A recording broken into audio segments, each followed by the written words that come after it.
This conference will now be recorded. Great guy. You signed it. Then we'll do mic drop.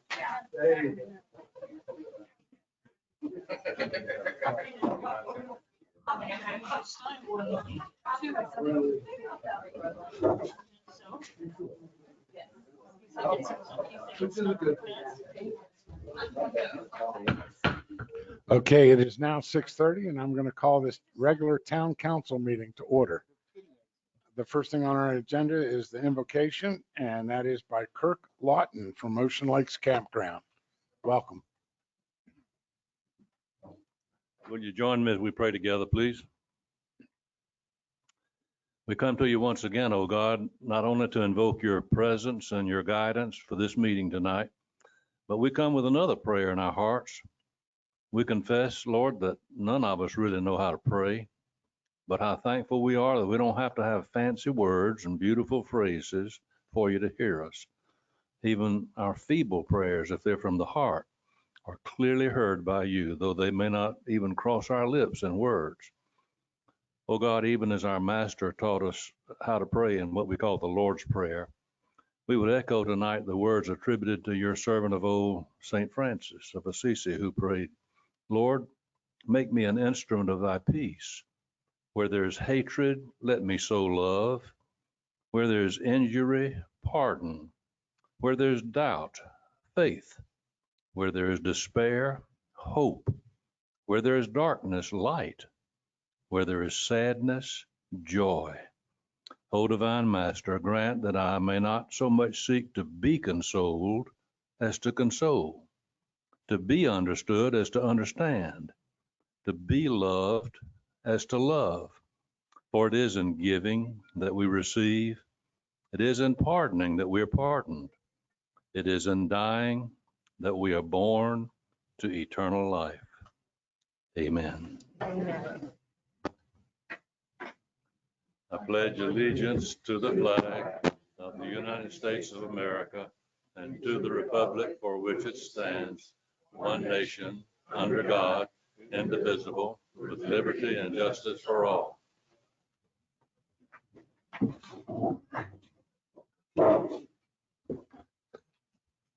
I want to welcome everybody here, and it's really nice to see this many people at a town council meeting. It's been a long time.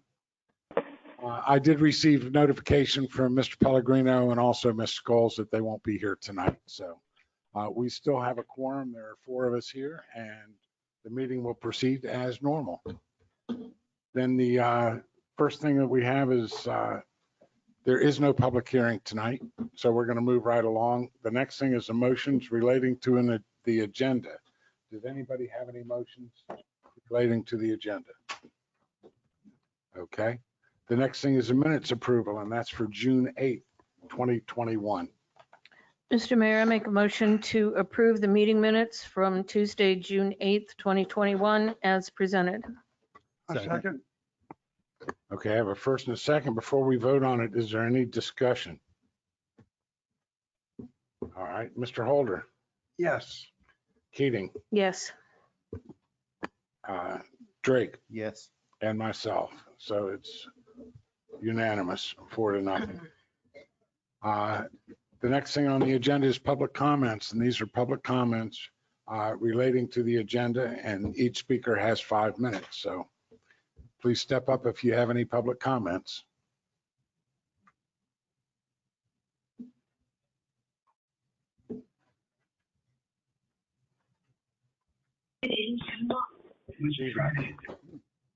Harry Coleman, 610 10th Avenue North. I'd like to talk about the paid parking. For a number of years, we had a parking committee. I think for personality reasons, some on the last council, some on this council, got rid of the parking committee. But there's a number of issues that they solved, fixed, and I think it should be brought back. And some of the issues we have, if you go down to Garden City, they put up no parking signs.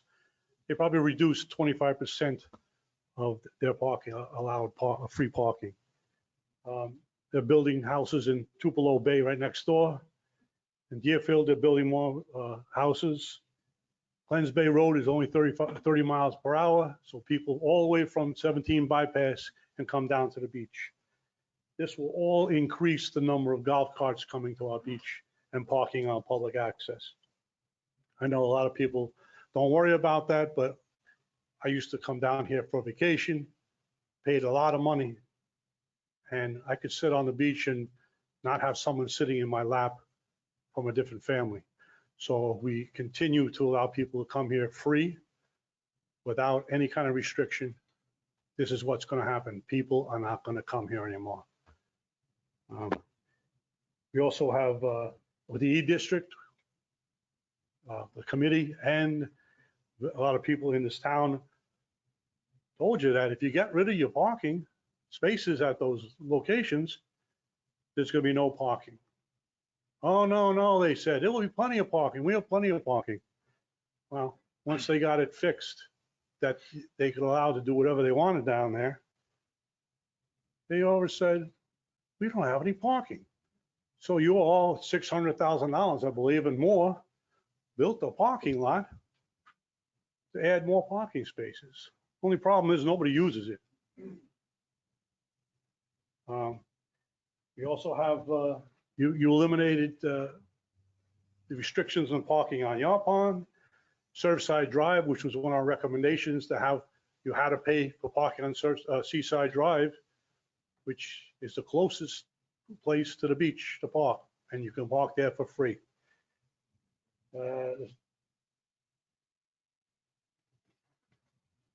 The parking, parking on Surfside Drive, 2-hour parking, there's no enforcement, I don't believe.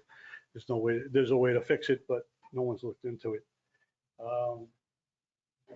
It's also, it was brought up possibly increase the amount of time that we use paid parking, especially at the pier, once that's fixed. The way things are going right now is people from Pisaina, because there's limited parking down there, or Neil and Pam's is getting flooded with people who don't belong there. They're not patronizing there. Bubba's is also having a problem with that kind of stuff. There's a lot of parking issues here, and it needs to be rectified. And also, we have people parking at the ball field to go to the beach. If tourists want to come here and play at the ball field, there's no place to park. It's also the gazebo by Flora Park. And bids for Lanier. I don't know when that's coming up. I know people are upset that they're making so much money. But I just want to remind some of you on council, they might be making money, but I'll tell you what, they're making a lot of money for us. I mean, you could bid it out for another company. We did that years ago, and they were the lowest bidder. But let me just remind you this. In season, in I think it was August or September, we got $8. Now, the town ran the parking, $8 in the pier parking lot for the month. Think about it, $8. Mismanagement. I mean, all it was is that there was machines were broken there. Instead of someone saying, hey, we can't fix it right away, let's take a machine from one lot and stick it into the pier lot. So please think about possibly bringing back the parking committee. I know you have this ad hoc one, but you had illegal meetings and stuff like that, secret. Parking czar, she's not here. Please, let's get this under check. Thank you. Thank you. Is anybody else? Okay. Moving right along, we're going to go into communications. And the first thing is the Employee Service Awards. And if I can ask Tanika Parson to stand up.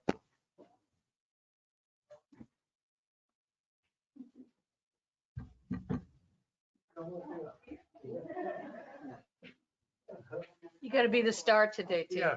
And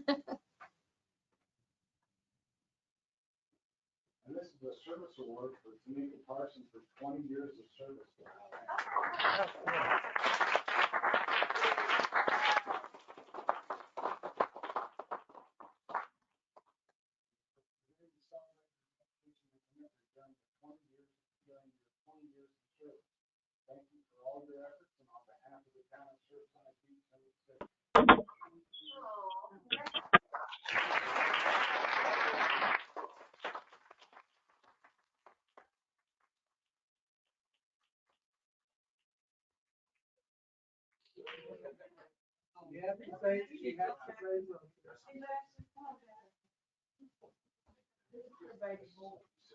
This is Tanika's son, Jackson. He's home from the military and very supportive.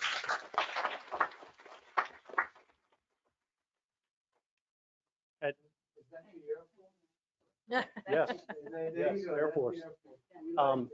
Mr. Mayor, if you wouldn't mind, I just want to say a couple of words about Tanika. Known by many names, Tanika, Queen, the face of the department. And that is really the most important. If you've been around for a while, if you've been into the police department, you've certainly run into Tanika in the building. She is so important to the functions of the police department and her ability to connect with the community.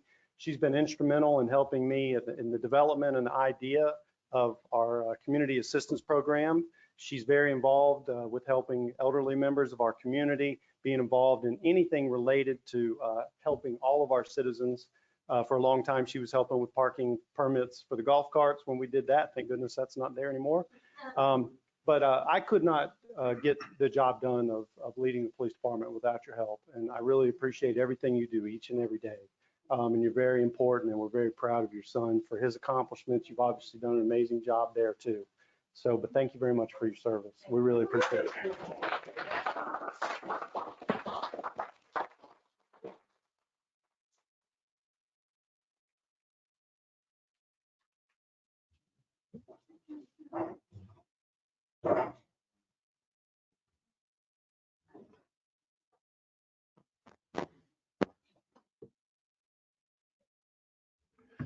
And the next thing on the report is a report from the police department. I think with Chief Hoffman. Thank you, Mr. Mayor and council and citizens. I have got a report out to you for the police department's activities for the month of April and May. We've been quite busy. In the month of April, we had a 41% increase in calls for service from April of last year up to 1,661 calls for service. Arrest and citation data from April of 2021 shows a 580% increase as well. And that is primarily a little shocking, but it is due to the inactivity we experienced during the COVID pandemic. Last April, we essentially were on lockdown. So there wasn't much enforcement activity. So that number is a little misleading and will straighten itself out in the month of May.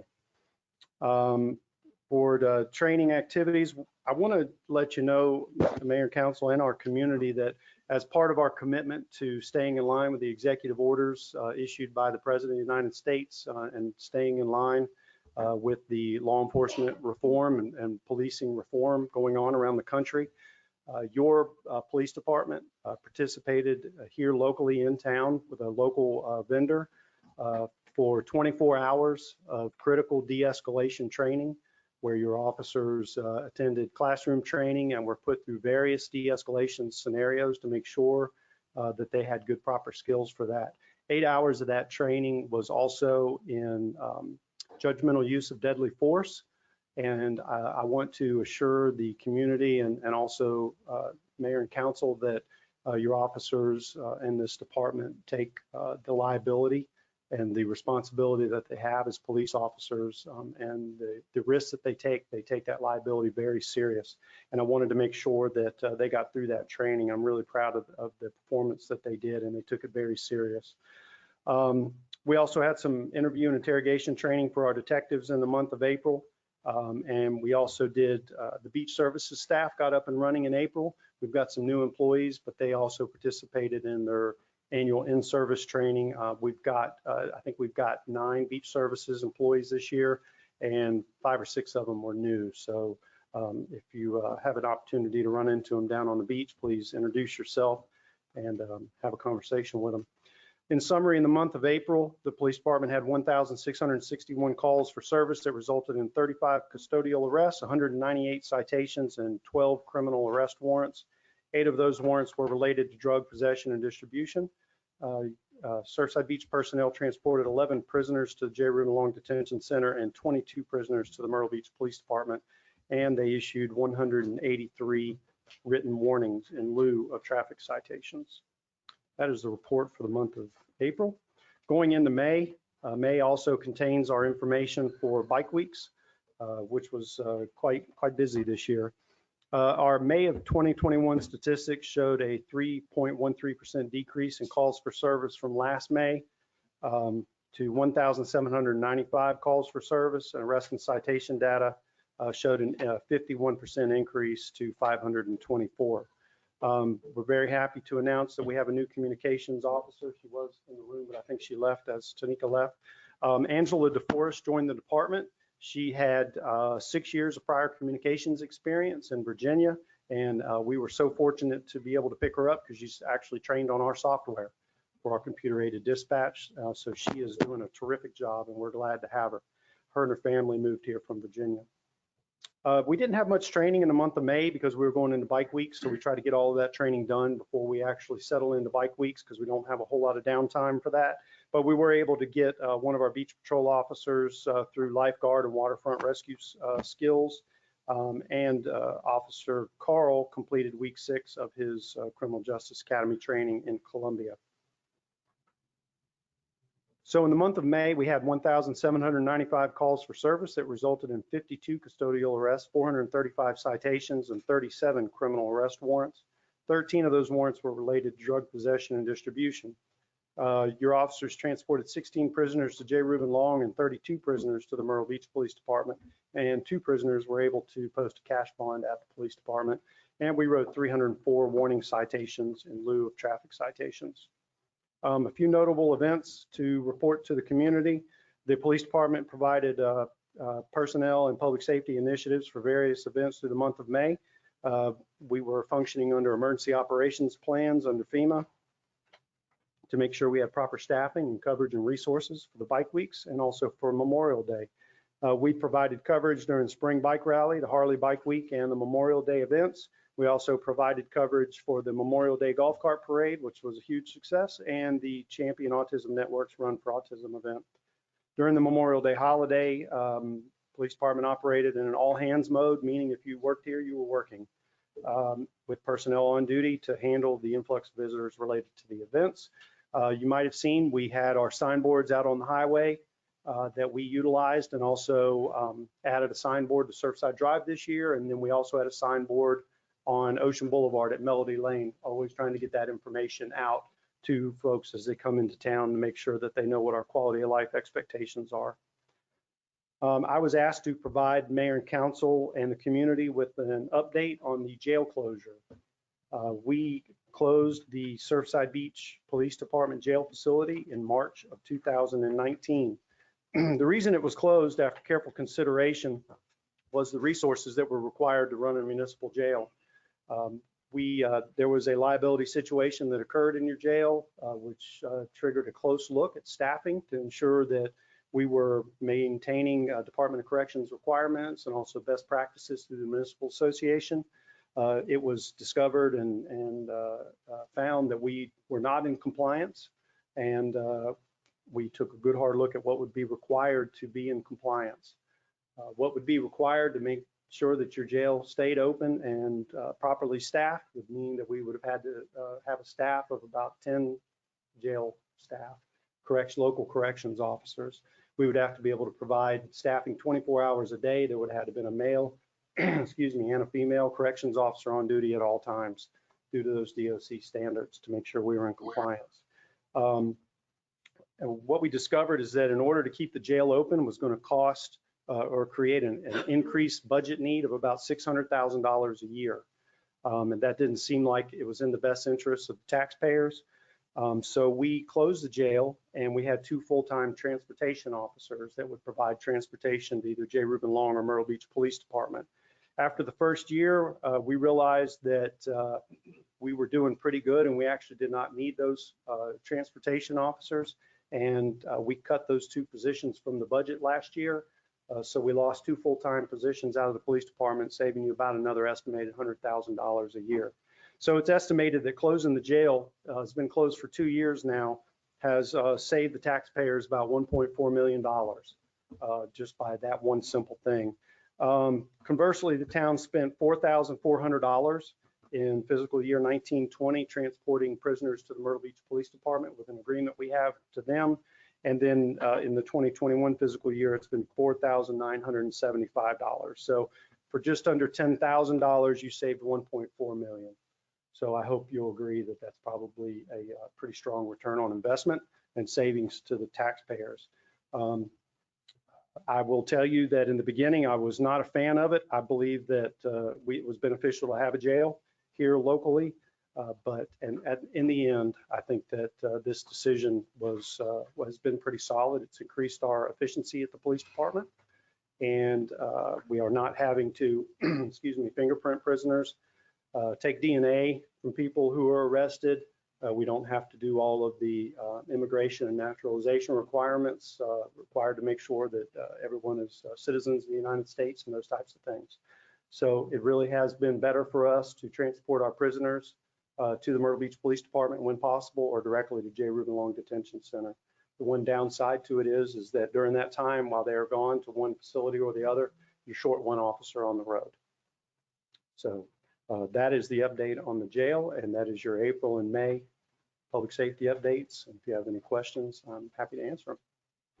Mr. Mayor, not a question, but Chief, I need to give a shout out to one of your officers, Officer Mahoney. My husband and I, the neighbors, were sitting on the front porch the other day just having a chat, and Officer Mahoney went by, waved, we waved to him. He went down, he turned around, came back and stopped, got out of his vehicle, came up, introduced himself, and had a nice conversation with us. And that's what small town life should be about with our police officers. So Agreed. I just want you to know he did that, and we greatly appreciated his attention to the residents that way. That's great. I'm glad to hear that. He's one of our newer officers, and he firmly buys our mission and our objectives, and he's very community oriented. I'm glad to hear that that's happening. Thank you very much for letting me know. Yes. Thank you. Kenny, thank you and your staff for a great job y'all do for the town. Thank you. We got an email this week about holes on the beach that a resident pointed out, and it was talking about that they aren't being covered up. Did you get a copy of that email? I don't think so. No, sir. Okay. No. And it was concerned with the turtles, not turning them, covering the hose up at night. Yes, sir. If we had any turtles coming ashore, then it's a problem. And I noticed this year on the beach, there have been a lot of digging today. Yes, sir. Well, the beach services officers they carry a shovel. It's a smaller one that they can get on the equipment. And I do know that they've told me, and I've seen them actually out there trying to fill some of those holes. But to be quite honest with you, some of the ones that people dig, they spend hours and hours and hours and hours digging them, and you almost need a backhoe sometimes to come in and fill them in. We've had this discussion before, and it is concerning because the sea turtles are nesting right now. But I know that when they're on patrol, that's one of the operational things that they're trying to look out for are holes on the beach, or reminding people when they see them, dig them, to please fill them in when they're done, because we don't presently have anything that regulates that. Well, this goes to something, maybe we should have Public Works looking at having a tractor in today that works the beach and like they do in the morning, just to fill a hose in. Mr. Mayor, in 2019, council did consider an ordinance such that would give the beach services and the police department a little bit of teeth to enforcing having the holes filled back in. That's correct. I had sent a note to Mr. Pellegrino, since he had been on council at that time, because as a result of whatever discussions transpired, that ordinance was tabled and was not considered for a second reading or passing. Right. Do you remember that discussion or why that may have been tabled? Is that something we really should relook at and bring back to the table? I remember the discussion, but I don't remember exactly the reason why it was tabled or didn't move forward past the discussion item on. I'd have to go back and look at the minutes, but I don't really remember exactly why. Yeah, we'll take. Okay. Yeah, that's something. Yeah, because I know Myrtle Beach has just recently passed an ordinance regarding holes in the beach and fines that can be assessed for it. So I just thought maybe now's the time we want to bring that back forward. Yes, ma'am. We can certainly bring it to council and take a look at it and see if that's something, that you want to do. I think that the ordinance that Myrtle Beach passed was very close to the one we were looking at too. I think that some of the concerns were about size and depth and, how Correct. micromanaging do you want to be about digging holes on the beach, but that some of it included not allowing full-size shovels on the beach. And I think so when it started kind of get some momentum, it just died off, but I don't really know the reason why. But whatever council wishes to pursue, we would be happy to. We'll take a look at it. Okay. I just have one question, Chief, and it's mainly not for me, it's for the residents. Okay. How do you guys decide who goes to Myrtle Beach and who goes to J. Ruben?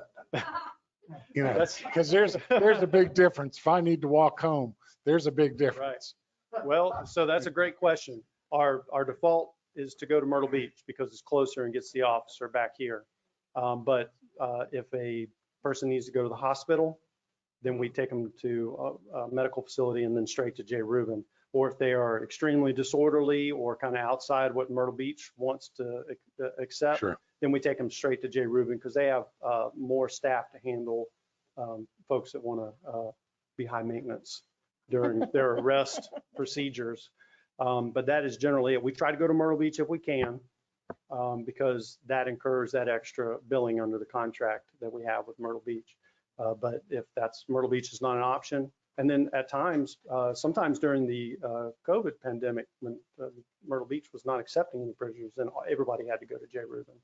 Now, So- if I go to Myrtle Beach and get arrested on, let's say, a first-class misdemeanor, Mhm. and I end up spending the night and have to go to court the next day, do I make my court appearance at the Myrtle Beach No, sir. magistrate, or do I have to be transported someplace? You'll have to have your bond hearing at J. Ruben. Myrtle Beach does not conduct our bond hearings Okay. for our offenses. So what happens is the sheriff's office provides constant ongoing transportation vans that go around. So our prisoners get put on the next van to J. So Ruben. everybody's going to end up in J. Ruben? Everybody ends up at Okay. J. Ruben, Okay. yeah, one way or another. So, All right. Yes, sir.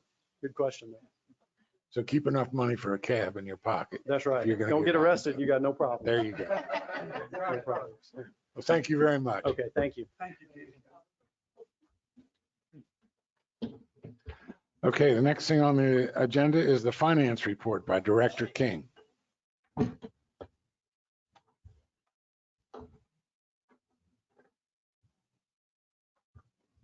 Good evening, everyone. This would be the report for the month of May. Operating revenue in general fund totals $5.5 million, $260,000 higher than last year. Tax collections are making up for most of that total. They total $3.4 million this year, exceeding prior year by $146,000. It also exceeds the budget. Current year revenues exceed last year as the economy recovered from COVID. However, interest and rental revenues will continue to be lower. I do expect that the current year's year-end revenue will exceed the expenditures. Operating expenditures are approximately $131,000 less than the prior year. Capital expenditures total $139 for the equipment purchase, which you gave approval to in the last month or two. There were 45 new business license accounts opened in May. 12 were new businesses, 9 were new rentals, 9 were contractors, and 15 were out-of-town businesses.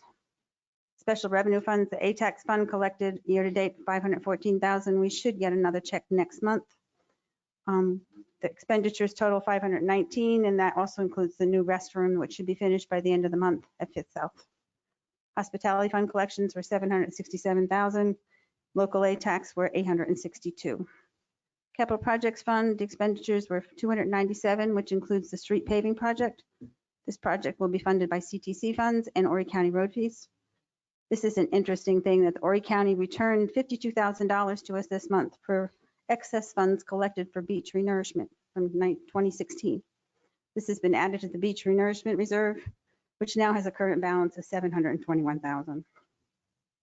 So it's always nice to get money you don't expect. Stormwater utility fund, we collected $468,000. Expenditures total $191 for construction of the Dogwood Swash. This project has been delayed and will carry into 21-22. It will be the first budget amendment will be for the bridge. And it is partially funded by that South Carolina Rural Infrastructure Grant. Enterprise funds, peer totals pier total revenue is 2.1 million, which includes the transfers from other funds. Expenditures of 437,000, which reflects the only operational costs. All construction costs have been moved to construction in process, which we call CIP. The CIP totals $3,757,934 as of June 15th. There's a summary on page 8, which I'll get to in a minute. Sanitation fund revenue totals 1.4 million, which is in line with the prior year. Linear parking revenue year to date is 367,000, expenditures 170. Net parking is 197. May, we did pretty well with our weather being as good as it was. We netted $30,000 in the general fund. The pier lot obviously is closed. We've completed the budget and we're preparing for the annual audit from Green Finney, which should start any day. If you'd like to turn to page 8, which is where the big numbers are for the pier. Let's turn the page. The highlights probably at the bottom of the page, which is really the construction costs. For May, if you go all the way to the last column, we paid construction costs of $1.8 million. In June, we paid $2.3 million. If you go down to the next column, pre-construction, we paid $989,000. We've had construction consensus $2,243,000. Retainage is $81,000, which we owe, but we have not paid out in cash yet. We've had $29,000 in inspections. Haggerty and Collins were $68,000. Interest and legal was $30,000, and the insurance policy was $315,000 for a total of $3,757,934 so far. And underneath that is the grant. The remaining grant payable to the pier at this point is $6,726,000. And on the other side is just our total budget, which is $17,624,000 with our projection of what the pier will cost. Does anybody have any questions? Could I say a couple of things? Go ahead. Yeah. Number one, as Diana said, if you look on our website, you can see this and you can see all the numbers to include the revenue coming in. Example would be for the pier reimbursement from FEMA is $9.9 million, which is a good number to know. The other thing I'd like to tell people, can you hear me? Yeah. Tell people is I actually got when we changed from steel back to concrete, I actually asked Representative Russell Fry, let him know that the additional cost was $1.3 million and could they help us? And the bad news is they couldn't give us $1.3 million, but the good news is they told us yesterday they had $500,000 that we were going to get this year, and they were going to do the best in the next budget to give us the rest of the money. So that was good news on the pier that we found out yesterday. So I just wanted everybody to know. Mr. Mayor. Go ahead. Yeah. Okay.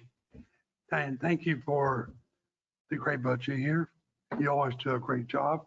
And also, I did talk to Russell Fry yesterday and thanked him for the $500,000. We should really thank him for doing that for us. That's really, and he really felt good about getting the rest next year. And you know, he's really participating with getting the building this pier. So that's great news. So thank you. Yeah, I was gonna say the same thing. Russell Fry come through with that money, which was really great to help us with that and get the balance of it the following year. You do get the reimbursement from FEMA, and I see you got it on the statement here. To date, it's $2,220,000. So that money has come back in. Yeah, we have about $1 million outstanding right now, Okay. waiting to be Okay. funded. Just a lot of people's residents have when they look at the statement online, they were seeing the money going out, but they don't ever see the money coming in. So I just want to make sure they understand that what money goes out on the pier, the money comes right back in once it's submitted and once it comes back from FEMA. Yeah, I think it's 2.2 that we've gotten back. They still owe us just over $1 million. Right. And there'll be more going out this week. Right. For them. So of the 3.8 we've spent year to date, or for the total project costs, we've already, or we will be receiving 3.2 back. Yes. So we've really only spent about $500,000 of our own money. Yeah, I Right. think that's, Right. yeah, it's what's ours. Yeah, it's about $1 million, half a million. We'll keep that straight. And just so the residents know, we did invite Mr. Fry to come tonight to tell us about this. And he said that he is unable because of other things, but said that for us to feel free to talk good about him tonight.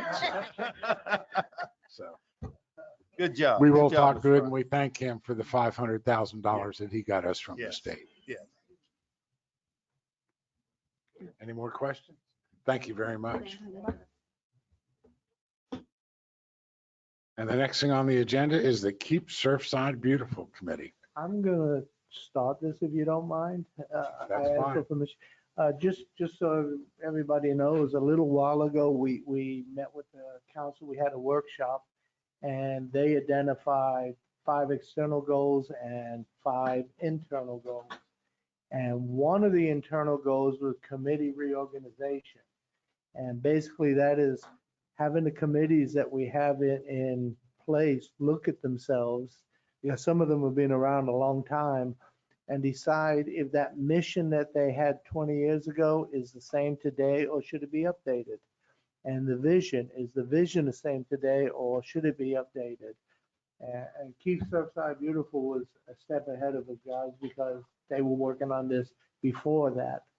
And so that's why they're here to talk about where they see themselves. And this is more like a workshop, a few minutes to tell you what they're doing. And hopefully, if you guys are okay with it, it'll be on the next agenda to vote to make that them. With that, it's up to you, ladies. So let's hear what you got. Hey. All right, good evening, Mr. Mayor and Town Council. My name is Tabitha Mill, Chairwoman of the Keep Surfside Beach Beautiful Committee, and this is? I'm Ellen Delaplane, Vice Chairwoman and Secretary. Thank you for having us. We're very excited to be here. Also, we have 6 other committee members that would very much like to be here with us. They, however, are at our beach sweep that we are hosting simultaneously with this meeting. Right. And apparently there was a decent turnout, even in spite of the rain today. So that's great. And they have all been a big part of working on what we're going to share with you today. And each of us is very proud of this. So they're with us here in spirit. Absolutely. So as you may know, the Keep Surfside Beach Beautiful Committee was established in 2012. At that particular time, the main purpose was to keep Surfside Beach beautiful from an aesthetics point, from an aesthetic standpoint.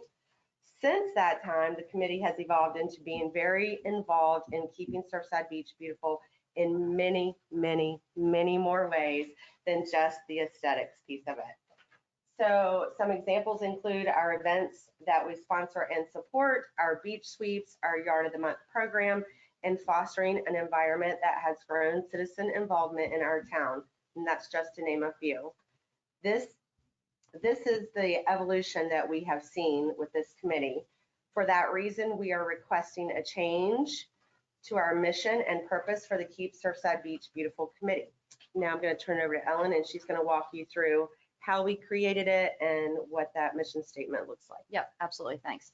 So what we've done is we've created an updated mission/vision statement and name, as well as purpose, strategy, and responsibilities documents. The foundation of all of that is built on alignment with the town's goals and the town's vision, so that our committee is always in lockstep with the town and the best interest of the town. Our committee of 8 women has been working on what we're giving to you, what we're asking for approval on, in some way, shape, or form, probably for over a year now. We spent many a workshop, many a nights together, brainstorming and drafting. We've talked to residents, we've talked about the future of the town, and we've also talked about how the best way for our individual and collective talents to be put towards this committee and to be put towards the town. I think it was a couple months ago, we got together and we were like, okay, we're there. I think we're ready. And at that point, we shared it with Bill and we shared it with each of you for feedback and for buy-in, and that includes Mr. Pellegrino and Mrs. Scholes as well. And we appreciate your time. Thanks for sitting down with us and talking through it. And now we're really here to ask you to formally approve it so that we can officially kind of put it in place and get started. I'm gonna pass out the document to you, and we're not gonna read through the entire thing. As I mentioned, there's several components, but we will read to you both our current both our current mission statement and our proposed new statement. You would think that by now we would know it by heart, okay? But we don't. So I'm gonna let Tabitha read the current one and then we'll read the new one. Absolutely. So the current one states the Keep Surfside Beach Beautiful Committee is ad hoc. Its purpose is working towards the improvement of the aesthetics of the town, its appearance, its cleanliness, and its preservation and enhancement of public and private property. And the new one, the Town Beautification and Engagement Committee is ad hoc. It acts as a community engagement organization designed to serve Surfside Beach by promoting and enhancing the beauty and spirit of the town by identifying areas of improvement and engaging community partners while educating, encouraging, and motivating our citizens to become better stewards of its natural resources. We're pretty ambitious. So we just want to thank you for your support. We're really energized by your encouragement and appreciate the opportunity. We're very honored to continue to serve the town. So thank you. And we'll Thank take you, any ladies. questions if you have any. Yeah. What's new? There's a lot. You know you're looking for that one. Right. Well, what's new? I think we're working on 4th of July celebration, right? Oh my gosh, Yeah. are we ever? And I heard all of you are signing up for the dunk tank, right? So we're all gonna sign up for that. no. Some of you are, some of you aren't. We're taking volunteers, everyone. Thank you. No, it's going to be a really fantastic event. We it have is. live music, we have Yep. food, we have games, and it's just going to be wonderful. You know, we Yep. don't have fireworks this year and we're not at the pier, but we are still going to make the best of it. That's right. It's going to be a fantastic day. Also, the golf cart parade, of course, is Yep. earlier that day on 4th of July. 1 o'clock. On 1 o'clock. And we're working on some other things too that Yeah. we'll be back to talk about later. That's right. I have a guy on Facebook that's very concerned about what your menu is going to be. Are we? Why, I don't know. It's going But to be very kid friendly. are we going to at least publish who the vendors are are. or We are. something? Very Okay, soon. good. We absolutely are. We talked about it this morning in our meeting this morning. We sure. Okay, Yeah. great. Because he's messaged me about 5 to 10 times, but what's on the menu? Well, is it going to be a meal or just snacks? Oh, well, those are very important questions. Very, very legitimate questions, yes. Hopefully Yes. a meal. Well, the Yes, next, we will definitely get a meal. I think the there's next a meal question coming. is, how did you get the vendors? Did you just call vendors and see who was interested in going, or did you put something out to ask them so that, what I'm saying is somebody that didn't get a chance to be there, did they have a chance if they wanted to? Yeah, I would say I would say yes. yes. One thing that certainly we've learned from this is we have to, for big holidays like this, you gotta plan like well in advance. So we reached out to a lot of different vendors and most of them were already booked, of course. So I'm not saying we're not going to have great options, but it definitely, we had to cast a wide net. Yes, we did. But Did you do any kind of advertising, like as we would do normally for a bidding process? I think if we had more time, we certainly would have gone that route. We will do that next time. Yeah. Absolutely. absolutely. Yeah, but we all had some contacts and things that we reached out to, so it helped get the word out and Yeah. secure what we needed to secure in the short amount of time we had to do it. Thanks, guys. Thank you, Look forward guys. to All it. right, thank you. And the next thing on the agenda is the discussion about paid parking. And that's going to be led by Councilman Drake. I just had a lot of concerns on the parking part and the aspect of our parking committee we used to have. And I would just like to have a discussion to kind of bring everybody up to speed on the parking. There's no parking in the E district at all, except for the parking lot of Yopon. And the parking, when you leave, I was leaving dinner at Hyena Pizza, you walk across the street, it says no parking, loading zone, and it's all filled up with cars. And then when you go to the night before, I had some family members in town, and past weekend, and we went to the Bubba's. While I'm at Bubba's, car pulled in, another car pulled in, I pulled in with the golf cart.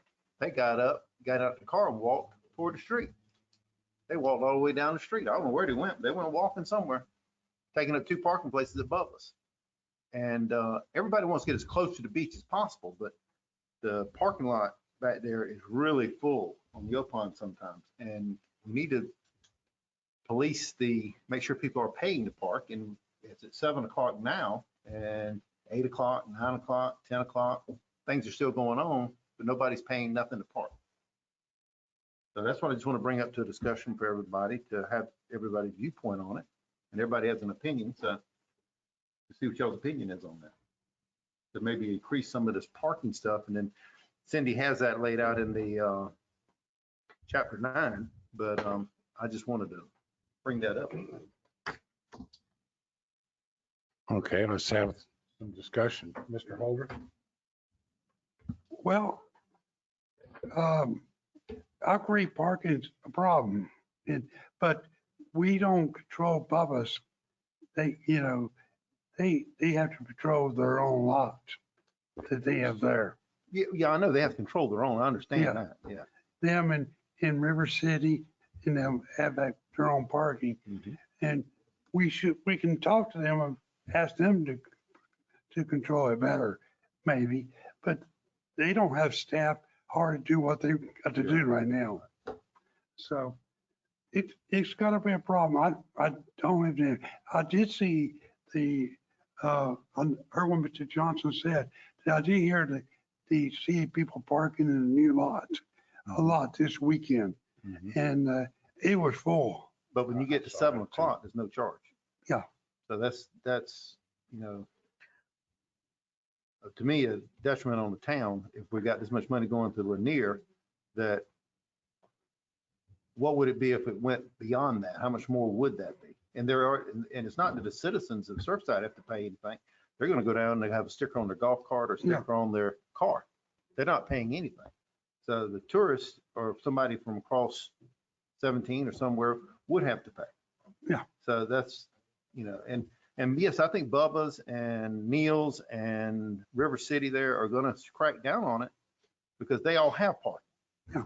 But if it's going to be the E district and we're going to walk down there or we're going to ride down there and we're going to provide parking, and we spent $560,000 on a parking lot that's going to be parking, then we need to get some revenue back from it. So I'm trying to point out. And the parking committee, I think something that we did away with that we should bring back, because we need to get residents involved in it and bring residents' voice back into that and their concerns.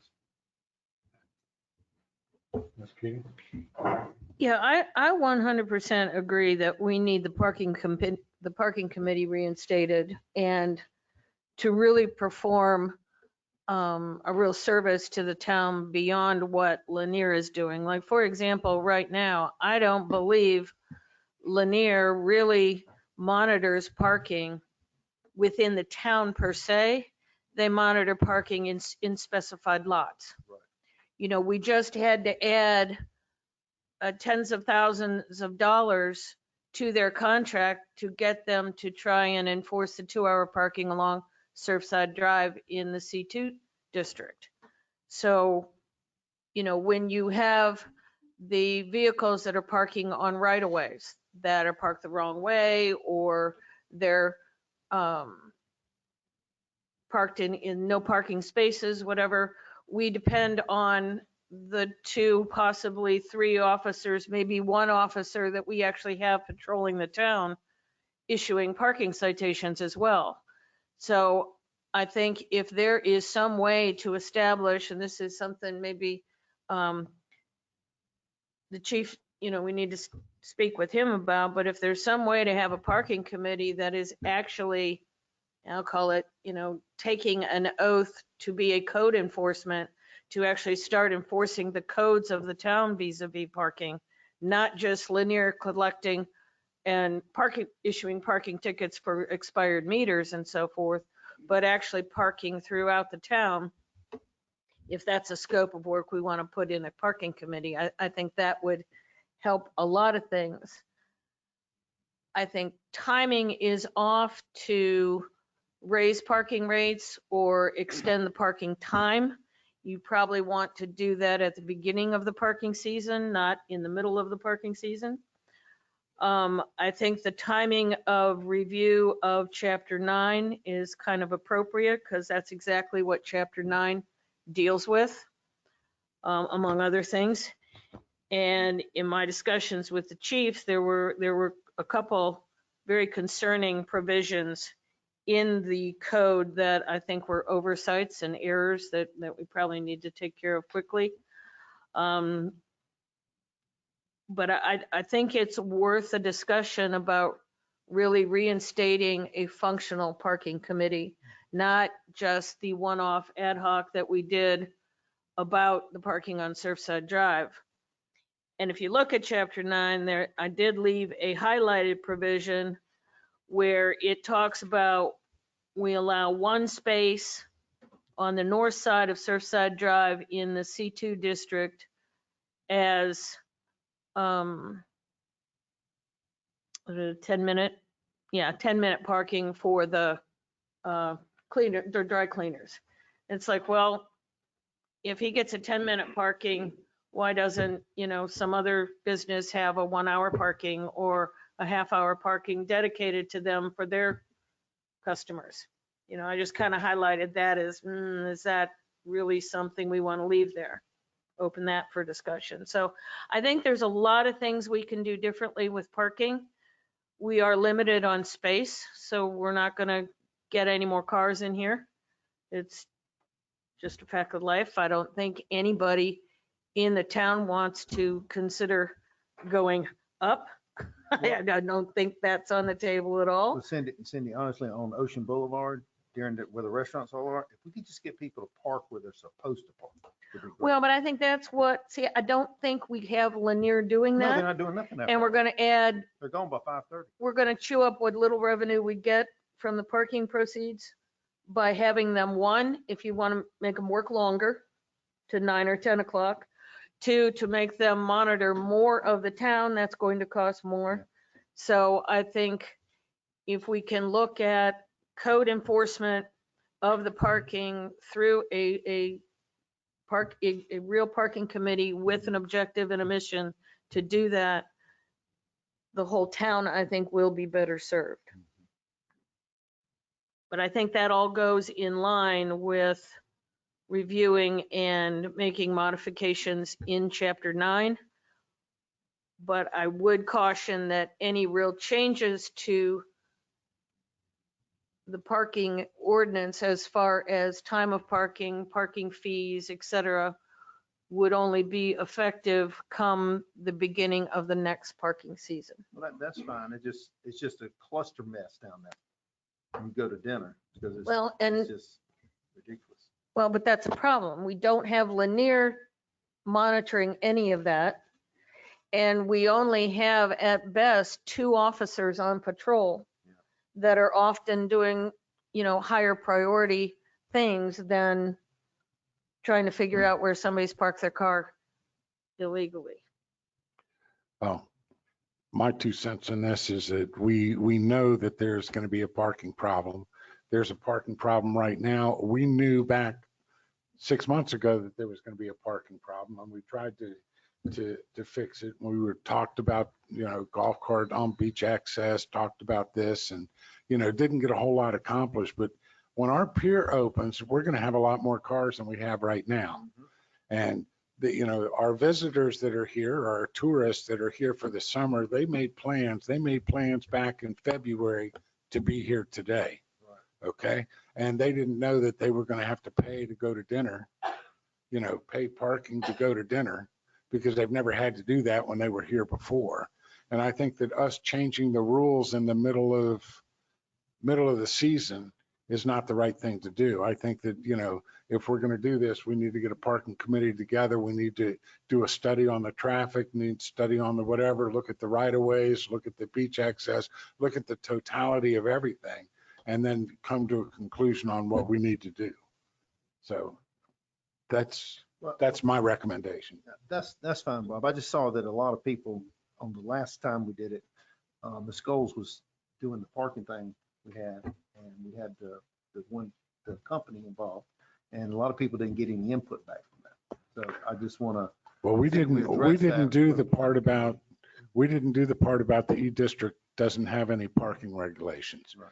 That was done before we got here. Right, right. But we need to look at it very Okay. seriously. So, but we do need to look at it and we need to figure out, what we're going to do. And I just, right now, if we did what you're talking about, raising from 7 to 9, I'll get to you in just a second. Yeah, If we do the 7 to 9, then all that is penalizing the two or the one person today right now is a pizza hyena that doesn't have any parking. So what we're doing is, Bubba's has parking, Neil's has parking, everybody at River City has parking.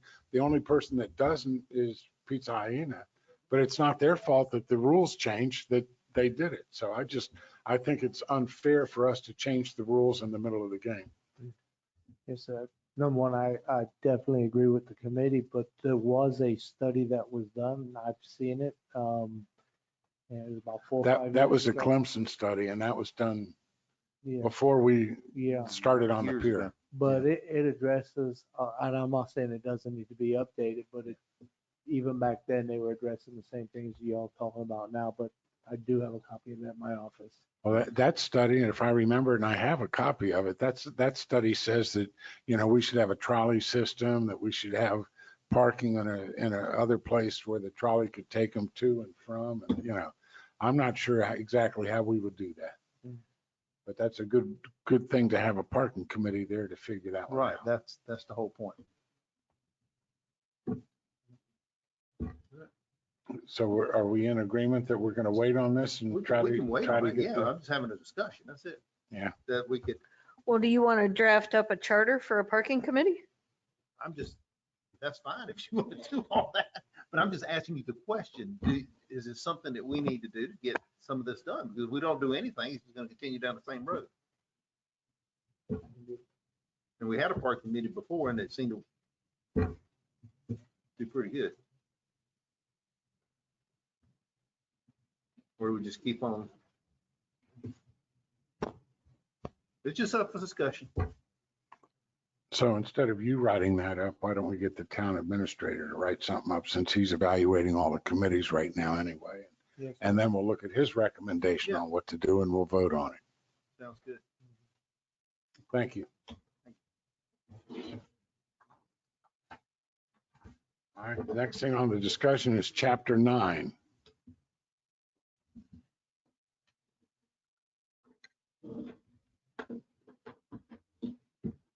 So Cindy, were you doing that? Want me to do that? Yeah, I took the initiative and just made some red line changes in chapter 9 just to start the discussion. Before presenting it to the administration or council, I did sit down with Chief Hoffman and Captain Miller to go through some of the pieces that I saw could be updated and streamlined and changed a little bit, since this is mostly all their bailiwick of what's going on. So clearly the first part of this chapter is talking about parking. So that will definitely need to be looked at and decide, do we want to change the parking fees? Again, for next season, not for this season, but for next season. Should we have a value parking lot versus, just the Yopon parking lot? Should that be any different than what ultimately will be the fee for the pier parking lot? We have the extra spaces along Surfside Drive, vis-a-vis except for the one space that's just dedicated to the dry cleaners. But should we be looking at some kind of metered or electronic parking for along Surfside Drive as well, or just allow that 2-hour parking free of charge? We seem to be all over the map on depending on where you park. Is it free? Is it 50 cents? Is it $1.75 or is it $2? So, all of our, there's this issue with the E-District, and I understand it, believe me, that, they pushed through an ordinance that said businesses, restaurants down in, Surfside Drive and Ocean Boulevard no longer have to provide their own parking. Well, that benefits only two or three different restaurants because the rest already have their own parking. And it went further to say, and oh, by the way, if you have your own parking lot, you can't build on it either. So that ordinance needs to be a little tweaked and faired up a little bit, in my opinion. But we also have a certain amount of restaurants and bars that enjoy free parking as well because they're up in the C2 district. They have a municipal lot that has no parking fees. Anybody can park there. They have parking up and down Surfside Drive. Anybody can park there. It's all free of charge. So those businesses also enjoy free parking. So the only businesses that don't enjoy free parking are the ones in the E district that don't have their own parking lots. And you could argue the ones that had to buy their own parking lots aren't enjoying free parking either. So we've got a dichotomy of how we're treating our businesses and what benefits they get from town parking as well. We then get to the issues with it's not just tourists that pay for parking. We have local visitors that come to the beach, that come to our restaurants. We don't want to discourage locals from coming into Surfside and spending their money. The more money we bring in, the lower our property taxes remain. So, and parking is a big bone of contention with a lot of people. And a lot of people don't understand that when you live within the town boundaries of Surfside, you pay an extra tax. With that extra tax, there are certain benefits, and that is the little stickers on your golf carts and on your cars that says you get free parking. I think that's more of an education and a communication issue than anything in the ordinance that really needs to change, because I agree that if you're a resident of Surfside and you're paying your property taxes, you deserve to be able to park your car free at the beach access points. There were a couple issues that came up as to the way the ordinance was structured that needs to be corrected. That puts us kind of in violation of not only our own ordinance, but certain state requirements. And that was under the penalties provision, where we kind of made a very global statement that says anybody that violates this entire chapter will be guilty of a civil offense. And that is not true.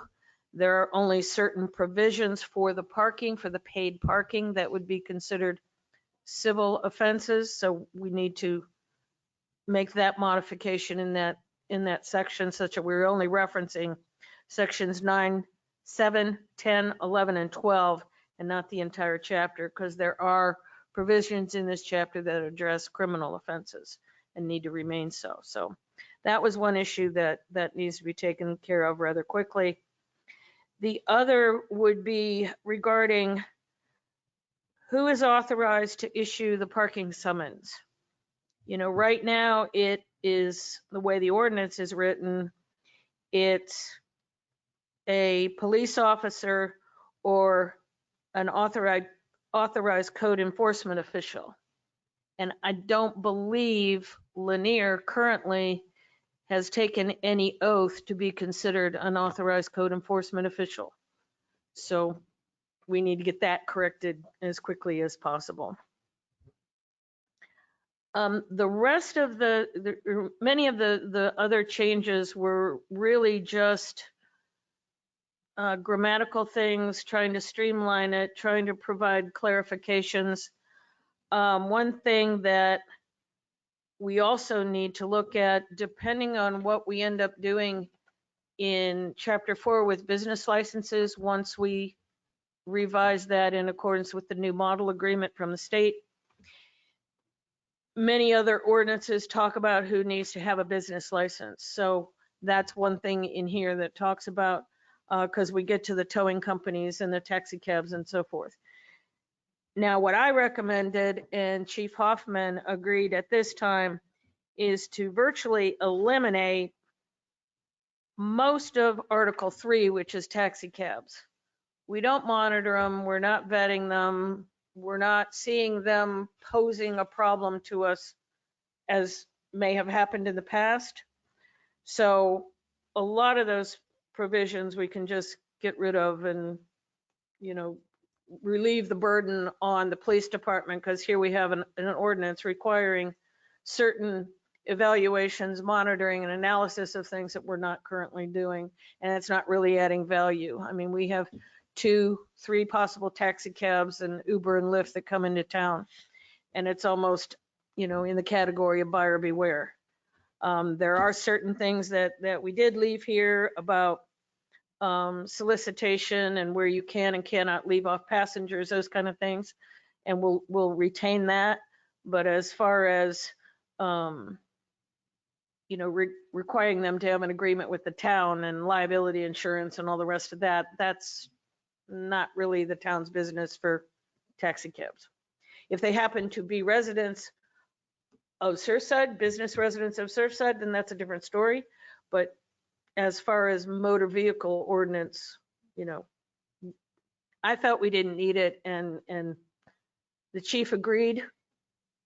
And if it becomes a problem again, we may revisit it sometime in the future. Then we got to the wrecker and towing services. And a lot of what was here, in my opinion, seemed to be very overly prescribed.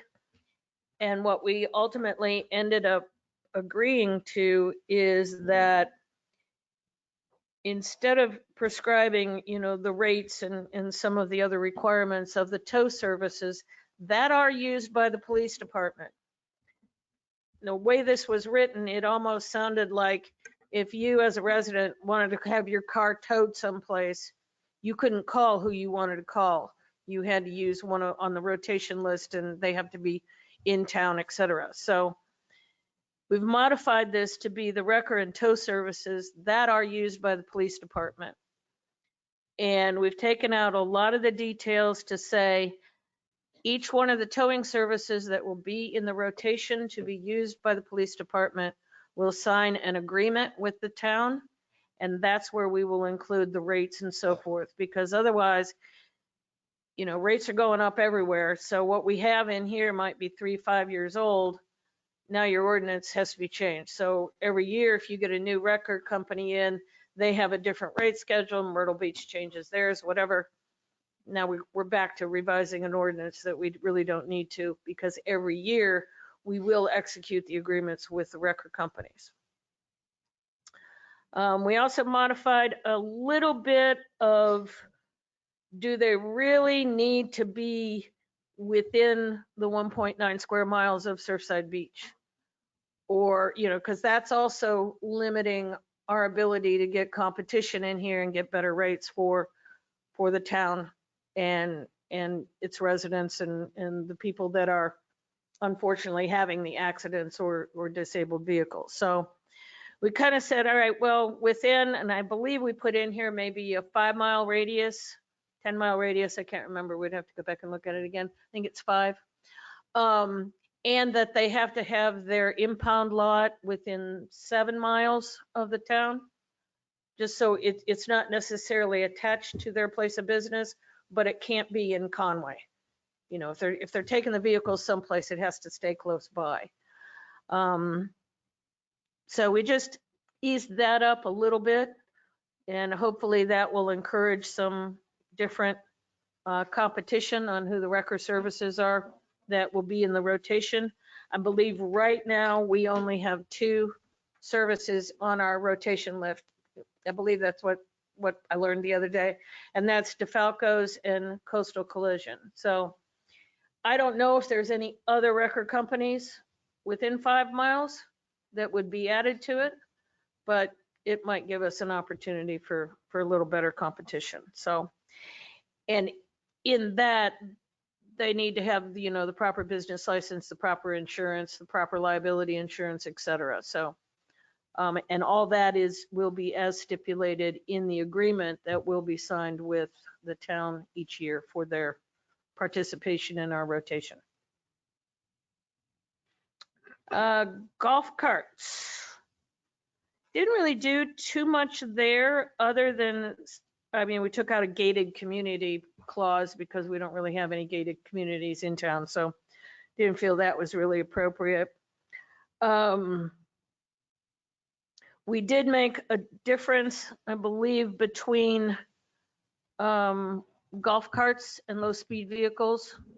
And also reference that all of it is in accordance with state law, that we're just basically parroting the state law in our ordinance for information that, you still have to be a licensed driver. Can't drive after dark unless you're licensed as a low-speed vehicle, blah, blah, blah, et cetera. Chief, did I miss anything that we discussed? Okay. Anyway, that was my opinion, and it's redlined in, if anybody's interested, I'm sure we can get a copy of this. Next steps would be, I don't know if we need a public workshop on changing things, or if, there's other discussions council may want to have to make further modifications, but the next would be to get the first and second reading of the ordinance changes in place.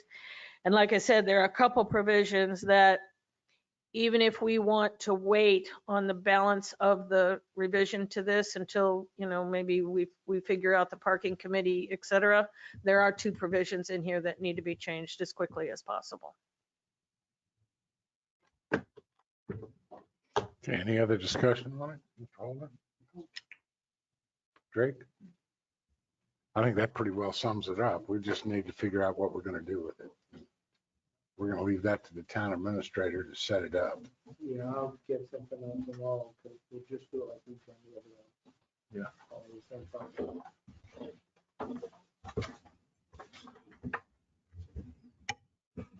Okay, the next thing on the agenda is the second reading of ordinance 210932, an ordinance of the town of Surfside Beach to adopt 2021-22 fiscal year municipal budget and to set the tax millage for the fiscal year ending June 30th, 2022. Do I have a motion on that? Mr. Mayor, I make a motion to approve second reading of ordinance number 21-0932, adopting the 2021-22 fiscal year budget. Excuse me, but we need to make a little amendment to that. We need to have you approve the, what you approved at first reading, which was June the 8th, which would have a Exhibit 1 and Exhibit A and Exhibit B, which were not attached in this ordinance that you have in front of you. But it was attached to first reading, so that would be the one that you want to approve. It's just missing some of the pieces. I have a question for you real quick. They just got through in the news talking about Horry County and how they raised their millage. Okay. Then Horry County, the county raising their millage, does that affect us? Yes, unless it is strictly for a fire department. No, actually, that's not true. There's two pieces. One's for fire, then there's regular, and I think there's also solid waste. We will not get the solid waste fee. I can't determine from what they're saying about the fire fee. If the fire fee is for equipment, then it won't come to us. But it sounds to me like it's pretty much personnel, and I'm not sure about that one. And what's worst case scenario that we could get hurt? Isn't it 6.8 to 6.2 it's going up? I think it's 6.2 mils. So, I mean, even though we vote not to raise our millage and Oh, not yeah, to your not to taxes will go affect up. the residents, we have no control over Horry County raising there because we do use services from Horry County. Correct. I just want the residents to know that that's not something that we did. That's something that Horry County did. A lot of the times people call and complain about their tax bill and they don't understand that that bill is not Surfside's. There's only one little line that's Right. Surfside, and they don't understand that, especially as you're moving here, you don't realize that. Okay. Do we need an amendment to that then? I love Lisa. You don't. It hasn't been seconded, but it does need to be restated to indicate that, because the agenda is correct, but the content of first reading, which council has passed at first reading, is accurate. The content put out on the website, the document was the wrong document attached. So if It had no, the yeah, motion it had could no just attachment. reference Okay. what council passed at first reading with the attachment. Right, Mr. Mayor, I'll make a modified motion that we accept second reading of ordinance 21-0932 to adopt the 2021-2022 fiscal year municipal budget as presented for first reading, including the attachments giving the details for capital and the enterprise funds. Second. Okay. Does that meet the requirements, police? I'm just asking about the capital enterprise funds. I think that's right. I'm looking at it right now.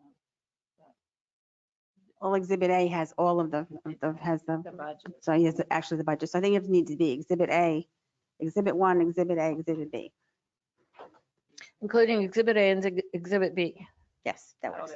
Second. Well, the Okay. budget isn't any good with no numbers, and that's what we kind of have here. There's no numbers. All right, thank you. That's kind of what worries me. Is there any other questions before we vote on this? Mr. Holder Yes. and Ms. Keating, Yes. Drake, Yes. and I'm yes too. So that passed in the second reading of that. Okay, we are off to our new budget.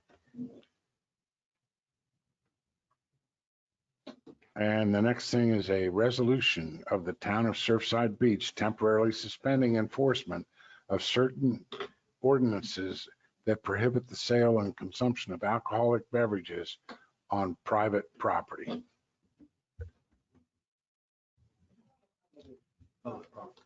Public property, I'm sorry. Mr. Mayor, I'll make a motion to enter into discussion and accept resolution number 21-0137, temporarily suspending enforcement of certain ordinances that prohibit the sale and consumption of alcoholic beverages on public property. Do I have a second on that? Second. Michael, okay. Let's go to discussion. Mr. Holder. Well, I heard about this, and you're gonna have a truck selling alcohol beverages for the 4th of July, right? When this was brought up to us, I was not thinking of a truck or a big beer tent or anything like that, because we are Family Beach and we don't want to get away from that. Our citizens have made that very clear. What I was thinking is, we have been in some places where they would, the vendors, if they had licenses, they would sell a beer with the, or a glass of wine even, with the food that they were selling. Do food trucks have alcoholic beverage licenses? Yeah, it would be up to them to do that if they wanted to. Again, it wasn't, I agree. I don't think bringing a big truck where we got all these children around is a good thing. It's not the right appearance. However, in saying that, we've been asked by several people and we don't have the fireworks, so we're thinking if they could do it with the meals. And it's not one where we're giving people to bring their own alcohol onto private property either, or public property. Who do we have that's shown interest in providing the beer or wine, cider beer or wine is the way this is written, to the event? We would have to ask the vendors, because they would be the ones, if they were agreeable to that. We haven't actually gone out because we don't know what you were gonna say, and you don't want to go out and get everybody excited or get them ready to do something and then kill it because it didn't get voted through. So this was the first step to see if we, and just because you approve, maybe nobody will want you. I don't know, but. Well, the other premise of this resolution was whomever is the vendor, I mean, they still have to be fully licensed. They Yes, have to ma'am. have the appropriate state approvals to have that type of, I'll call it mobile license, if you Yes, will. They still have to have their level of insurance, nothing else is being addressed. It's just like anybody else that would sell liquor or alcohol in town, Yes, ma'am. except that for this particular case, between the hours of 4 and 10 on one day, within the fence of Martin Field, Yes, ma'am. they would be allowed to sell and serve, and the patrons must consume within the fence. Yes, ma'am. So it's not like people are bringing in coolers. We're not letting people roam around everywhere with open containers.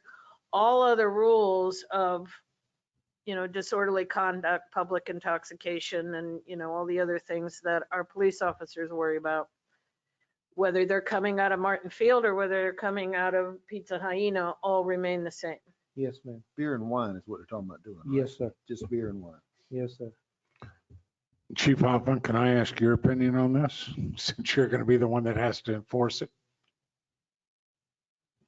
Sure, Mr. Mayor and council and citizens, we actually tried this at the barbecue festival a couple of years ago, and it really didn't take off very well. So maybe it'll be different now.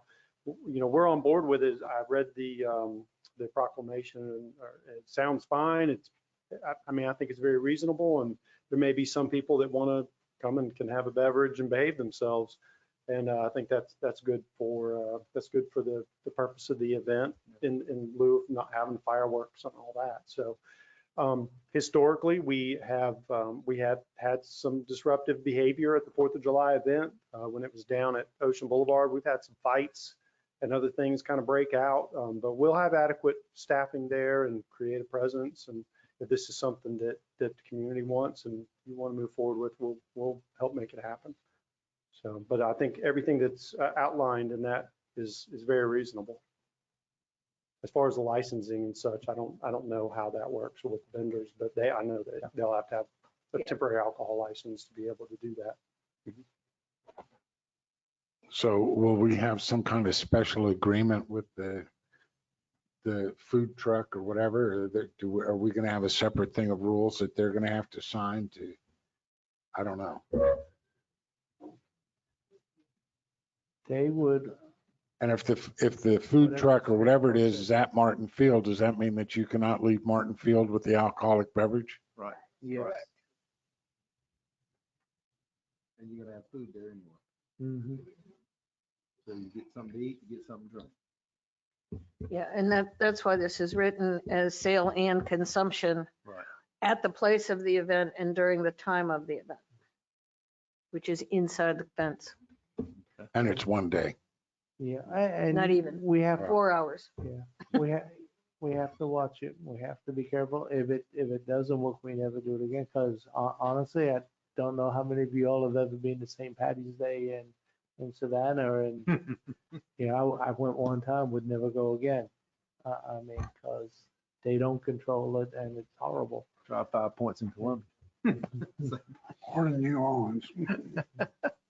Went there once, won't go again. I mean, we're a family beach, and we don't want to get away from that. So we can go ahead and approve this, but we don't even know if this is actually going to happen. No, we'll have to check on it Okay. and see if any of our vendors.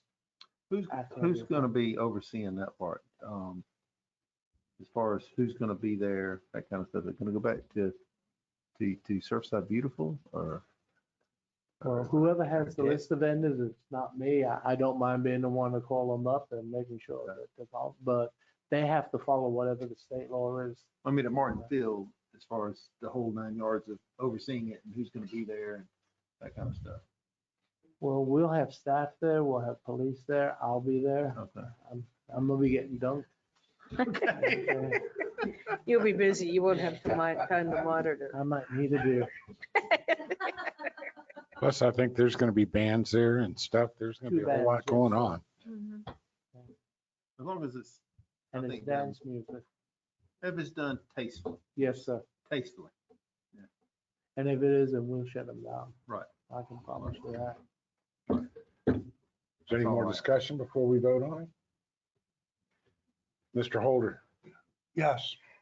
Keating, Yes. Drake, Yes. and I'm yes too. So we're going to try it out. It's for a 4-hour thing, and we'll know not to do it anymore if it doesn't work out.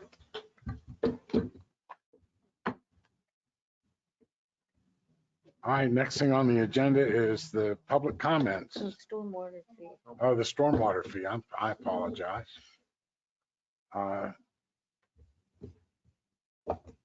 Who is going to talk about the stormwater fee? I guess it would be me. Okay. As you know, when the stormwater fee was put out in 2019, there were a couple of organizations, nonprofits, that didn't pay it on time and they got a late fee. And one of the questions asked a couple of meetings back was, hey, with this late fee, is there a way to get out of it? And we checked with the county and the county says, we can't do that. Basically, if what would have to happen is that they would pay us and then they would give us a letter, or they would provide a letter to the town requesting that we refund the late fee that the county did, because the county collects that money and it comes to us. And it's the Methodist Church, I believe, has requested that they be reimbursed. I think it was $475 for their late fee. And there is a letter. I have not. Who did the letter go to? You get a letter? Yeah. So they have formally requested. They have formally requested that, as far as I know. Yes, ma'am. Yes, sir. Now, if I remember correctly, when we had our meeting before, okay, and it was brought up, I think it was Mr. Pellegrino brought it up about it, that Yes, we said in that council meeting, we asked that you check into it to find out what the policy and procedure is. Yeah.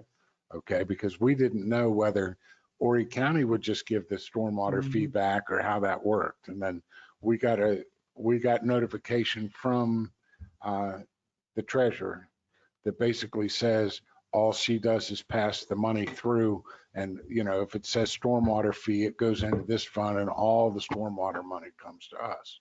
So they were saying when the justification from the treasurer is that, we collect all the money.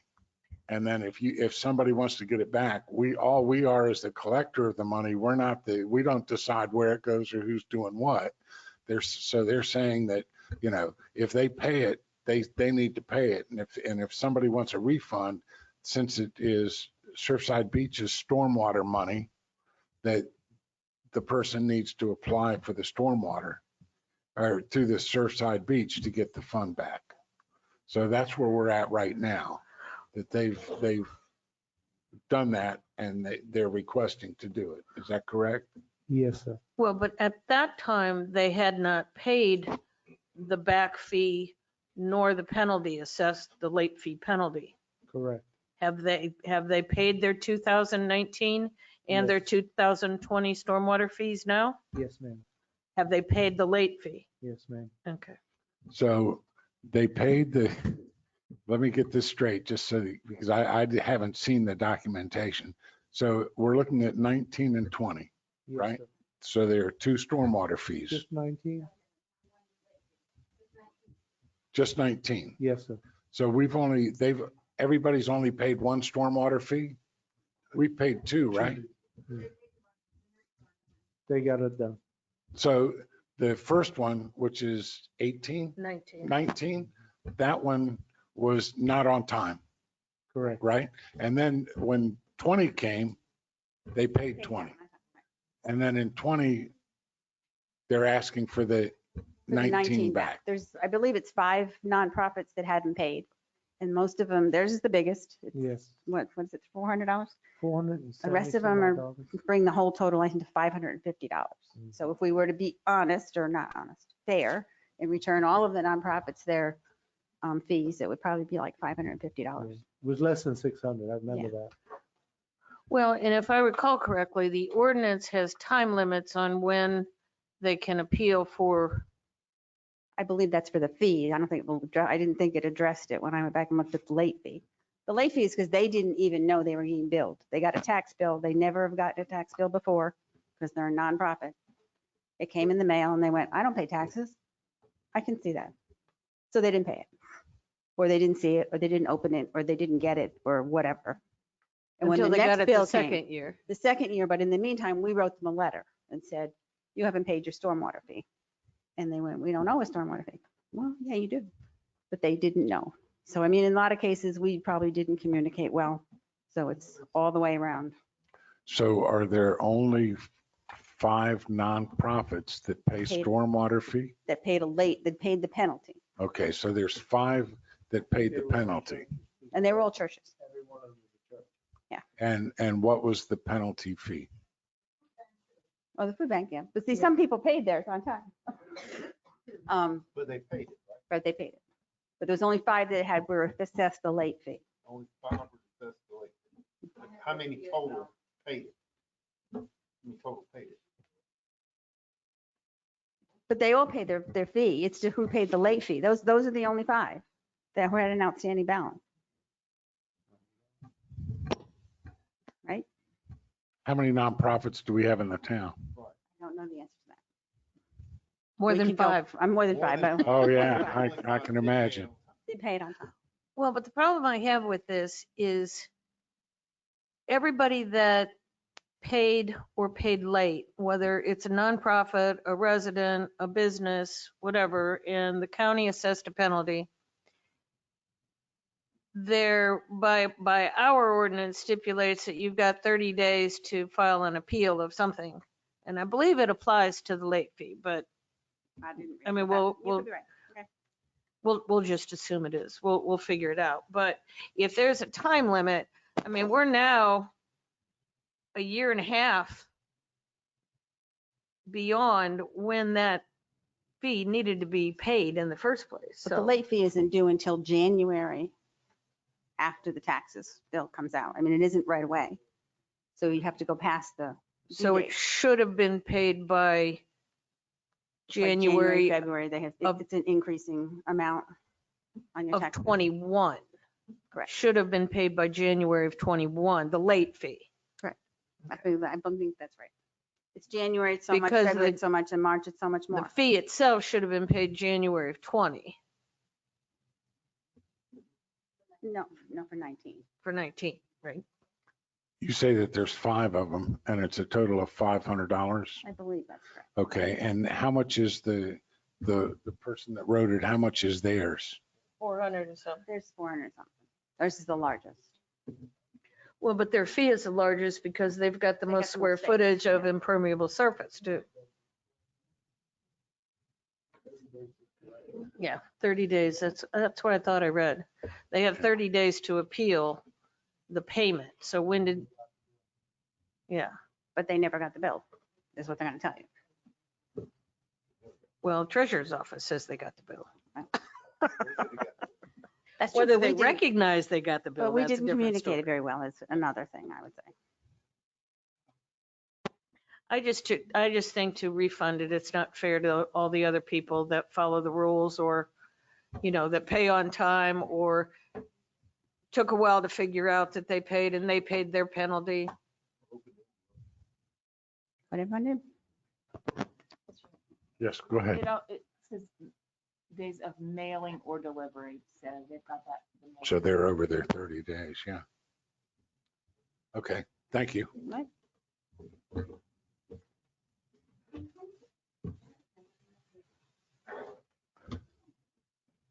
Well, do we need to take a vote on that or do we just pass it on as not being done? Because I would think you pass it. Ms. say that Rand? again.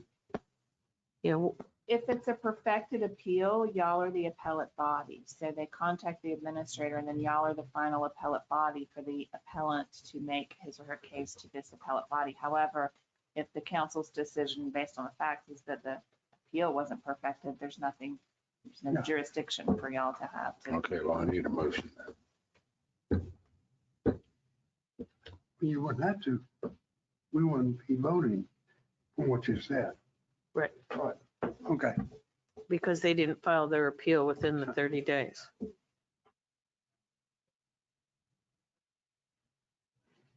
So that doesn't require a vote. That's right. Okay, Yes, that's correct. It does not. okay. Well, then we're going to move right along. And the next thing is public comments, town services or businesses conducted. It's been a long time since we've seen you here. Hi, everyone. Beth Coleman, 10th Avenue North now. I just want to talk about that stormwater fee, and I think more for the public to know also. that I think what happened was, in our case, we own 2 units in Helping Hand, the food bank. And when the tax bill came in, my director saw 2 and he's like, well, they double billed me. Never even looked at the notice numbers or anything. So our 2019, we paid for 1 unit. We didn't pay for the other one. So it was obviously a mistake in the office, but I'm one of those believers where ignorance of the law is not an excuse. It really isn't. That's like if you get pulled over and, you know, you're driving down the road and it's 30, you're going 35 and it's 30 and you just go, well, I didn't see a sign. Well, I'm sorry. You still broke the law. So when I heard that that church, you know, was upset about it, I get you're upset about it, but this is another example in the town of Surfside Beach where we allowed them to just totally pave paradise over there. There's nowhere for the water to go. Look at the lot across the street next to the Bank of America. That sucker's underwater. You have to put on like knee boots to get in there when it rains. So we can't keep rewarding people that aren't complying with what everybody else has to comply with. So we paid our late fee, and of course it is a lot less because we're in the business building and we don't have the same situation as the church does. But again, just in the future, and I know you didn't do it tonight about it, and I appreciate that, but sometimes it's more important to reach out and ask the people. And I did reach out to a lot of people and said, listen, I got a late fee too, and I paid it. And I think we should all pay for stormwater, whether you're a nonprofit or not. We all want this town to be beautiful, and we have enough issues with stormwater. And with all the building going on around us, we're going to have a lot more issues with stormwater. And I really hope that people start to get more involved with that, and as well as CRS. So enough about that one, and thank you for listening to that. One other thing, I went over chapter 9, of course, a million different ways. One thing I did want to mention was the 10-minute parking sign that's on Surfside Drive is not strictly for the driver, for the dry cleaner. It doesn't say that. People park there, they go jump into the real estate. I've seen them go all different locations. So that 10-minute, I think, was just given to them because of the problem at the dry cleaner, but it is used by everybody. So I don't know if that's going to help or not help. And the other thing, if you look under section 916 where the decal exceptions are, and I've said it before, I'll say it again because I'm not afraid to say how I feel. There is an exception on number 6. And I like Guy Daniels' event. I do. I think it's wonderful. I have a problem with giving an exemption for one event. There are other events. There are, you know, Eternal Wave Surf Shop has events. They don't get an exception. Now we have great events going on at Holiday Inn with the surf programs, with that, The Surf Foundation. the Surf Foundation. Yeah. They're doing great stuff and they're working with handicapped children. There are so many other events. So if we're going to do it for one, do it for all, or don't do it at all. Because it just gives such a bad taste in other people's mouths. Like, what did they do differently? Why are they getting that exception? And they're getting a lot of town help with that event. They get setups, they get town staff, you know, they get a lot of help. We have to be realistic about it. Plus they get tax money. So I think that when you're going over chapter 9, in all fairness, not to beat up them because they do a great event, but let's keep it fair. Let's keep it equitable for everybody in the town.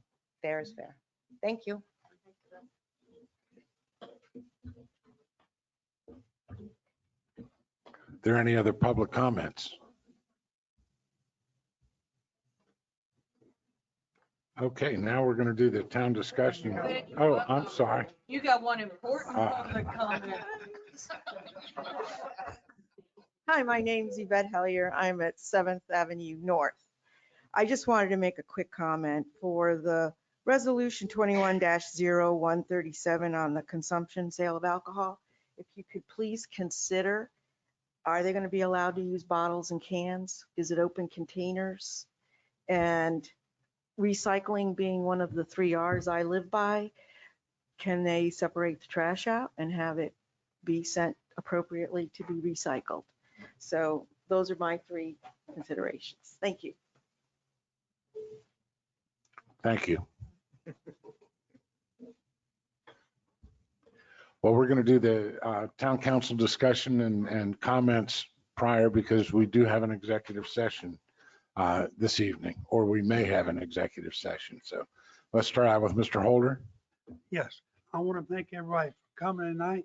it's nice to see some faces here that back coming to the meetings now that we open to everybody. And thank for the people that are online. But I went last night down to the Hua show. I don't know if you've been to it yet, but I was amazed. I don't know how many people were there. I figure it might have been close to 500 people there. And it was, quite an event. And it was great to see an event like that for our town. And we have it every Monday night during the summer. And I think it's great that we're doing things like that. And that's the reason I think Keep Surfside beautiful. I like some of the things you're doing too. So thank you. Ms. Keating. Yeah, thank everybody for coming out. It's nice to see some faces back again. I want to just thank everybody for all the support they've shown and some of the more constructive comments. I know there's been a lot of questions out there. I've been getting a lot of private messages as well as questions and comments to the various Facebook posts. And I want to encourage everyone, if you have any questions that you feel are not being answered, to private message me on Facebook or call me, email me, whatever. I take my role here very seriously, and I do my best to find the answers for every question we have. So I want to continue to encourage people to reach out, because that's how we get our residents involved, and we need our residents involved to understand what we're doing and why we're doing it. So, one of my missions is to make sure that what happens at council meetings and at other times throughout the town, that you know what we're doing and why we're doing it, not just shoving it down your throat saying, oh, surprise, we're going to do this. So I take that job very seriously. So if anyone has any questions, by all means, feel free to reach out. And if I don't know the answer, then I pester the town administrator until he gives me the answer. So, so I want to thank everybody. And again, Chief, I want a special thanks for Officer Mahoney for stopping by. That was above and beyond in my book, and I really appreciated that. So with that, I will say thank you and good night, and we will see you in a couple weeks. I just want to say we'll see you at the 4th of July festivities, but also I believe it's Friday. There is a charity golf cart poker run going on in town. I believe it's Friday evening, might be Saturday, can't remember. If you saw my post about this week in Surfside, it's listed there. It's for breast cancer charity. It starts and registration is $10 per hand at Beer 30 across the street. It stops at Scotty's, it stops at Neil and Pam's, it stops at the Goat, and it ends up finally at sundown for the award of prizes. So I believe it starts at 1 o'clock. I hope that's correct. Well, I think registration is at noon at Beer 30, I believe. So if you can at all participate in that, I highly recommend it. It's for a good cause. So with that, thank you very much. Thank you, Mr. Drake. I'd like to thank everybody for coming out tonight too, and all the smiling faces we got in the audience tonight. Just wanted to reemphasize on what Cindy was saying too on customer service for the town, and to make sure that anything any residents needs, our phone numbers are available, our emails are available. Please contact us. If you got a concern about anything at all, maybe simple to you, maybe a little problem for you or a big problem for you, please reach out to a council member and let us know, so we can bring your need to the total council and to the administrator so we can get the problem resolved. Okay. Thank you very much tonight. Mr. Mayor, one editorial comment. Go ahead. I lied. It's Sunday at noon. Starts at Beer 30. Okay, I also thank everybody for coming out, and I think it's great to see so many people here at a council meeting once again. So I encourage everybody to come. I encourage everybody, all residents, to be involved in what's going on. Everybody has my phone number. Everybody has my email address. If you don't know something and you want to know the answer, just email me and we'll discuss it or we'll talk about it. And if I don't have the answer, I'll go to the town administrator and we'll figure it out. So thank you all for coming. We are going to go possibly into executive session. And if we do, y'all are welcome to wait until we get done. And with that, I need a motion to go into executive session. Mr. Mayor, I make a motion to convene an executive session in accordance with the Freedom of Information Act, Section 30-4-70A2, to discuss the negotiations incident to a proposed contractual arrangement and possible purchase of property. Any discussion? Second, Any discussion? All right, Mr. Holder, yes. Keating, Yes. Drake, Yes. and I'm yes too. So with that, I need a motion to close the meeting to go into executive session. We just did, well, we have to vote, right? Yeah, we just did. Oh, We okay. got- Sorry. All right, we'll see you all when we I'm get back. looking up something. Sorry.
guys have a nice meal, huh?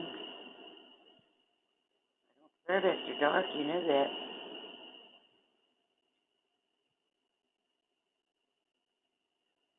You know I'm not gonna serve you after dark.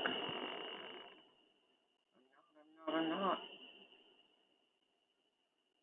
Boat, I'm sorry.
This conference will now be recorded.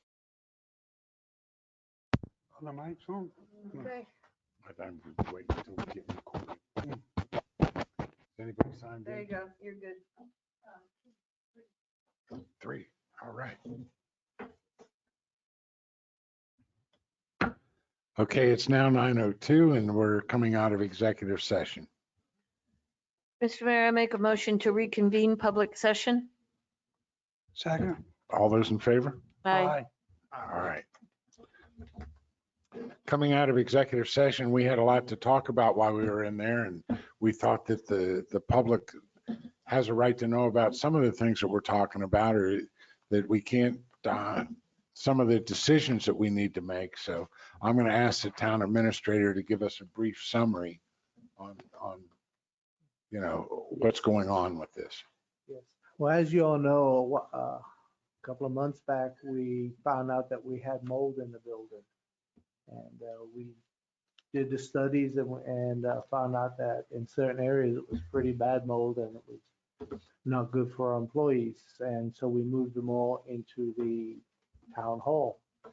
Well, while we were evaluating the mold, we started finding other things. We started finding structural integrity, structural issues in the different buildings that just made the buildings unsafe for our people. So we actually have 2 emergencies going. We have one with the mold, we have one with the integrity of the building because maintenance just hasn't been done on it for a while, and that was done, wasn't done to a level that it needed to be. So we've got a lot of issues in reference to the safety of our citizens. So we're going to be looking at moving our employees to other locations while we figure out the best course of action. At this time, we have 3 courses of action that we're looking at. The first one is to repair the building, to come into each of these buildings, the town hall, the court, the civic center, and do what it takes to fix them. And after the fix, then cleaning the mold and the other issues, and clean them in such a way that it doesn't come back. So that's the first option that we're looking at. The second option that we're looking at is knocking down all these buildings and starting from scratch and rebuilding them. Right now, we're looking at rebuilding them as they are now, but we might have to look at as we need them to, because we are a growing community. And then the third and final option that we're looking at is the possibility of purchasing a building. But again, in reference to doing the purchasing of the building, we have to do our due diligence to make sure that we're not jumping into something that we're trying to get away from, and that it can support court, it can support a civic center, it can support the different functions that we have in town hall currently. So those are the 3 options, and which is why we ask you to allow us to move forward, just to hold this contract or another facility open, with the understanding that staff can do nothing without final approval from the council. Council has to make sure that what they're doing is correct. And so that's basically where we are. We're moving as quickly as we possibly can because it's the safety of our employees and it's also the safety of our citizens that come to visit us. Mr. Mayor, I would like to make a motion then to authorize the town administrator to execute a non-binding purchase agreement that is predicated upon the successful completion of our due diligence and evaluation of the property and final overall approval of council to execute a binding agreement. Second. Okay. Any discussion before we vote on it? Mr. Holder, Yes. Keating, Yes. Drake, Yes. and I'm yes also, so that passed. Oh, sorry. With that being the close of our business, I'd like a motion to adjourn. Motion to adjourn. Second. Okay. All those in favor? Aye. This meeting is over. Sorry.